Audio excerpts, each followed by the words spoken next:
Hey guys, welcome back to Stuff and Things. On today's episode, we're going to talk about the judgment on PFC Manning, what it means for everything and all the consequences of it, and the very hard questions we got to ask.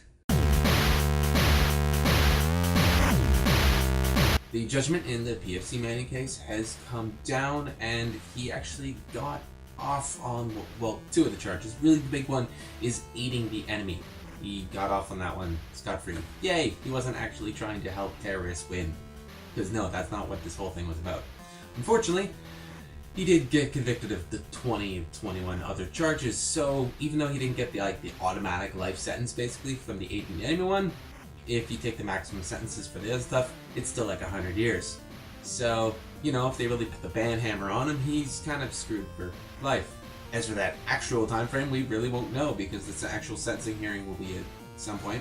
And until then, we're just kind of, who knows what happened. And a big part of that is the actual presentation of his character, the actual presentation of his intentions in doing the action will be brought forth. And will actually, you know, have some, maybe compassion? Even though it's, the military judging and it's the military who was offended by it. So it's you know, a little bit of conflict of interest if you're really want to say. Now, I'm a bit split on this issue, mainly just because the information he leaked, you know, if there's actually some sensitive stuff in regards to troop deployments and stuff, he could have caused the lives of his fellow soldiers, which is pretty much inexcusable. But since he seemed to get off with the charge of aiding the enemy, that's completely up in the air. So, yay, no more split decision on this. We here on the show do support other leakers like Assange and Snowden for the, well, basically kind of courageous things they're doing, actually, so helping the public really know what's going on everywhere else. Kind of sucks that Manning is actually in the military because that's the only conflict with me is that he is part of that organization and you know he has very specific things he's supposed to do. Unfortunately, that same military was the one he revealed that actually allowed back in 2007 helicopter pilots to murder a bunch of civilians, including 2 Reuters journalists, and nothing came of that. So you can call these guys traitors or leakers. They're just one terrorist, basically. They're anarchists. But really, we gotta ask ourselves, can we really afford not to have the information they're providing us? Can we really afford to live in a world where we're like, hey, you know what, I guess the government's fine. The government's just gonna put everything in our best interests. Clearly, that's not always the right thing. Because, they like to spy on us. I mean, sure, Canada, probably do it up here in Canada. I know probably NSA is just getting all the information on Canadian citizens anytime they ask.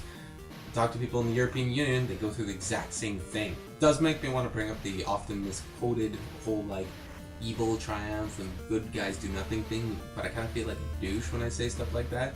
The quotes always mention evil, so who or what is the evil? Is it the guy who's betraying an oath of service or an oath of allegiance to the flag just to give citizens information that they really should have? Or is it people a little bit higher up who break their oaths just so they can get a little more information on everyday citizens who are only doing, normal citizenry things? Maybe even doing a couple of things that the government may think is a little illicit, like possibly some form of drug or possibly some other form of entertainment that they don't like.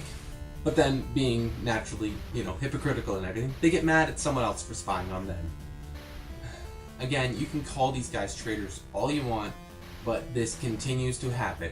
Every time the government actually gets something going, somebody blows the whistle, big scandal, and we just kind of go back and eventually forget about it. How many times is it going to take for these whistleblowers to sacrifice their lives before we go, hey government, can you please stop doing this? Right now.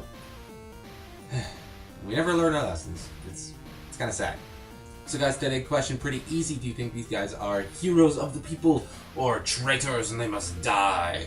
Let me know in the comments down below. And of course, if you like what you've seen, don't forget to hit the like and subscribe buttons wherever they happen to be. And we'll check you out in the next video.